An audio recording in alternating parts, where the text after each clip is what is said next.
கிட்டத்தட்ட 40,500 வாக்குகளை முதலுத்தூர் சட்டமன்ற பெருமக்கள் அனைவரும் வழங்கியிருக்கீங்க. 3 லட்சம் வாக்காளர்கள் இருக்கக்கூடிய இடம்.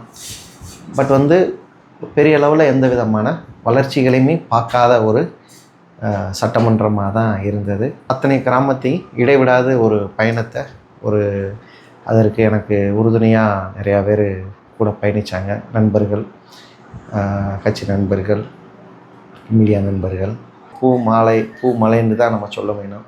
அவ்வளோ மரியாதைகள், அவ்வளோ ஒரு ஆரவாரம், அந்த அன்பின் வெளிப்பாடை நம்ம என்றைக்குமே மறக்க மாட்டோம். விஜய் அவர்களுக்கு இருந்த ஒரு மிகப்பெரிய சுழற்சியில் நாங்கள் எக்ஸ்பெக்ட் பண்ணதில் அந்த 25,000 ஓட்டு மாண்புமிகு அமைச்சர் அவர் தான் எதுவுமே செய்யலைன்னு சொல்லியிருந்தீங்க. மறுபடியும் அவருக்கு ஒரு வாய்ப்பை கொடுத்துருக்கீங்க. அனைவருக்கும் வணக்கம். கடந்த மாதம் நடந்து முடிந்த நமது முதலுத்தூர் சட்டமன்ற பேரவைக்கான தேர்தலில் மக்களுடைய பேரன்பின் காரணமாக கிட்டத்தட்ட 40,500 வாக்குகளை முதலுத்தூர் சட்டமன்ற பெருமக்கள் அனைவரும் வழங்கியிருக்கீங்க. உங்கள் அனைவருக்கும் இந்த தருணத்தில் என்னுடைய நன்றியை தெரிவித்துக் கொள்கிறேன். அதாவது ஒரு குறுகிய காலங்கள், ஒரு 10 நாள் 15 நாள் மட்டுமே எடுத்துக்கொண்டோம். இந்த 10 நாள் 15 நாளில் பார்த்திங்கன்னா கிட்டத்தட்ட நம்ம ஒரு 350 பூத்து தான், 350 to 370 பூத்து தான் நம்ம பயணம் மேற்கொள்ள முடிஞ்சது. அதுகளை நம்ம பெருவாரியாக பார்த்திங்கன்னா எல்லா பகுதியிலையும் நம்ம உச்சிநத்தத்தில் இருக்கட்டும், இங்கிட்ட இருக்கக்கூடிய KMM கோட்டையாக இருக்கட்டும், நம்ம வலசை குடிதுக்குளமாக இருக்கட்டும், இங்கிட்ட இருக்கக்கூடிய திருவரங்கமாக இருக்கட்டும், மட்டியரேந்தல் தாளியரேந்தலாக இருக்கட்டும், அதே போல் கிழக்கு பகுதியாக இருக்கக்கூடிய ஏர்வாடி, சடையமுனியர் வலசை, அடஞ்சேரி, இது போன்ற கிராமமாக இருக்கட்டும், கடலாடியை சுற்றி உள்ள கிராமமாக இருக்கட்டும், மேலக்கடாரம், அதே போல் நம்ம கன்னிராஜபுரம், நரிப்பையூர், அத்தனை கிராமங்களுக்குமே நம்ம பயணம் மேற்கொண்டோம்.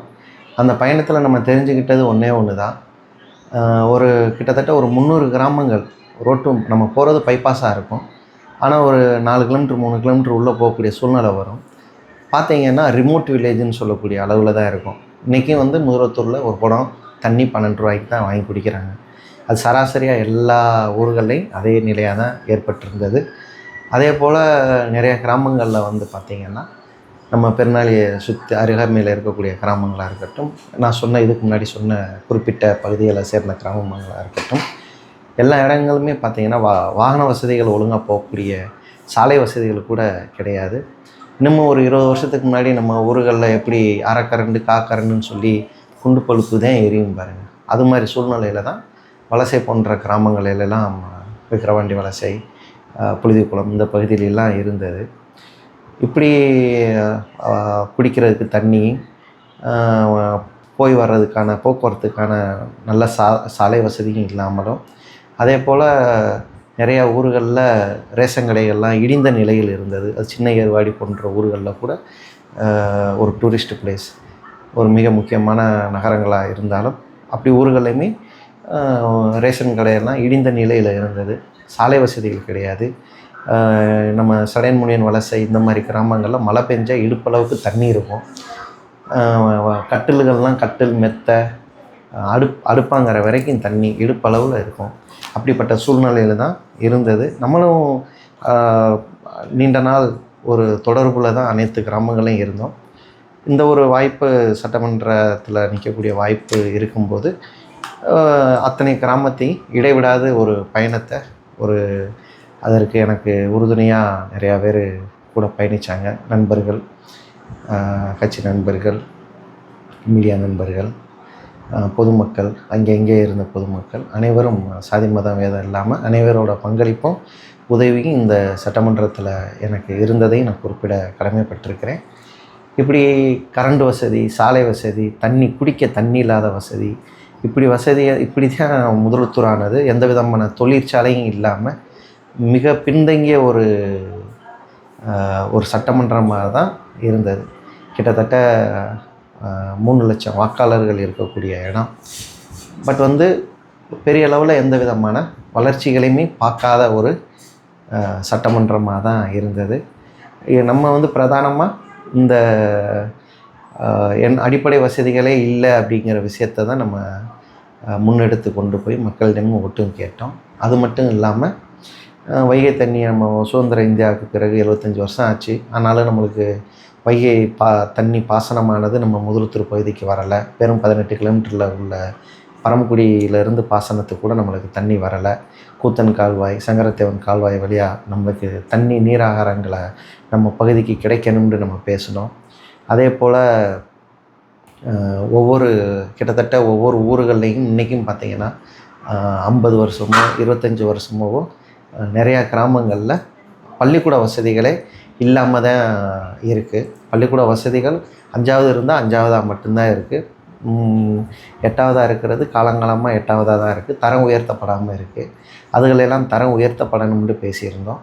அது மட்டும் இல்லாமல் ஒவ்வொரு பள்ளிக்கூடங்கள்லேயும் கழிப்பறை வசதிகள் ஆண்களுக்கும் பெண்களுக்கும் ஆசிரியர் பெருமக்களுக்கும் தனித்தனியான கழிப்பறைகளை செய்து கொடுப்போம் என்று சொல்லியிருந்தோம். அது மட்டும் இல்லாமல் நம்ம பகுதியில் மிளகாய் புவிசார் குறியீடுலாம் பெற்று இருக்குது. ஆனாலும் கூட நம்ம அன்னைக்கே விளையிற மிளகாயை பறிச்சுட்டு வந்து 2 நாளில் காய போட்டு பாதியை சோடையாகவும் பாதி அவசர குளத்துலையும் விற்றுறோம். இதனால் தண்ணியே இல்லாமல் கஷ்டப்பட்டு விவசாயம் பண்ண விவசாய பெருமக்களுக்கு நம்ம பகுதிகளில் முதலுத்தூர் பகுதிகளில் அதாவது முதலுத்தூர் சட்டமன்றத்துக்கு உட்பட்டு அதாவது ஸ்டோரேஜ் குளிர் சாதன கிடங்கு நம்ம மிளகாய்க்கு வைத்தோம்னா வருங்காலங்களில் அவங்க அதை தேக்கி வச்சு என்றைக்கு ரேட்டு கூடுதோ அந்த நேரத்தில் அவங்க விற்கக்கூடிய சூழ்நிலையெல்லாம் இருக்கும். அதனால் விவசாயமும் அழியாமல் விவசாயிகளோட வாழ்வாதாரமும் முன்னேறும் அப்படிங்கிறதையும் நாங்கள் கருத்தில் கொண்டு விவசாய மிளகாய் குளிர்சாதன கிடங்கு அமைப்போம் என்று ஒரு வாக்குறுதி சொல்லியிருந்தோம். இது மட்டும் இல்லாமல் நம்ம பகுதியில் ஒரு மதுரை ரேஸ் கோர்ஸ் ரிசர்வ்லைன் போன்று நல்ல ஒரு விளையாட்டு திடலையும் உருவாக்குவோம் அப்படிங்கிற ஒரு விஷயத்தையும் நம்ம முன்னெடுத்து சொல்லியிருந்தோம். இருந்தாலும் நிறையா கிராமங்களில் ஒரு மிகப்பெரிய வரவேற்புகள்லாம் இருந்தது. நிறையா ஊர்களில் அதாவது பூ மலைன்னு தான் நம்ம சொல்ல வேணும். அவ்வளோ மரியாதைகள், அவ்வளோ ஒரு ஆரவாரம், அந்த அன்பின் வெளிப்பாடை வந்து நம்ம என்றைக்குமே மறக்க மாட்டோம். இதே ஊரில் தான் நம்ம என்றைக்கும் இருக்க போகிறோம். என்றைக்காக இருந்தாலும் அந்த நன்றியை மறவாது உதவியை என்றைக்கு நான் செய்ய கடமைப்பட்டிருக்கிறேன். ப்ராப்பராக நாங்கள் எக்ஸ்பெக்ட் பண்ணதான் அதிமுக திமுக ப்ளஸ்ஸு நாங்கள் அப்படிங்கிறது எக்ஸ்பெக்ட் பண்ண ஓட்டு தான். இளைய தளபதி விஜய் அவர்களுக்கு இருந்த ஒரு மிகப்பெரிய சுழற்சியில் நாங்கள் எக்ஸ்பெக்ட் பண்ணதில் அந்த 25,000 ஓட்டு அவங்களுக்கான ஓட்டாக மாறி இருக்கிறதுங்கிறதையும் இந்த இடத்துல நான் யதார்த்த உண்மையை பதிவு பண்ணுறேன். இந்த சூழ்நிலை தான். ஆனால் மற்றது எல்லாம் நாங்கள் எக்ஸ்பெக்ட் பண்ணதுக்குள்ளுமே சராசரியாக நடந்தது தான். மாண்புமிகு அமைச்சர் அவர் தான் எதுவுமே செய்யலைன்னு சொல்லியிருந்தீங்க. மறுபடியும் அவருக்கு ஒரு வாய்ப்பை கொடுத்துருக்கீங்க.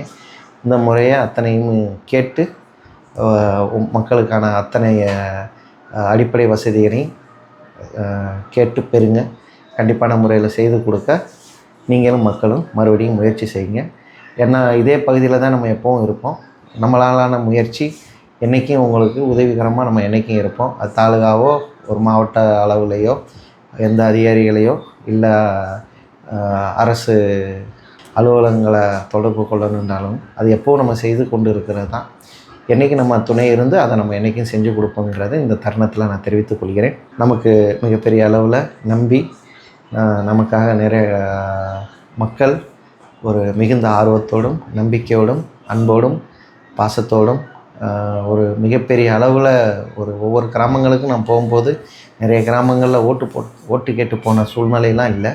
நிறைய கிராமங்களில் ஏதோ வெற்றி விழா கொண்டாடின அளவுக்கு நம்மளுக்கு வரவேற்பு தான் கொடுத்தீங்க. அவங்க அத்தனை மக்களுக்கும் அனைத்து சமுதாய மக்களுக்கும்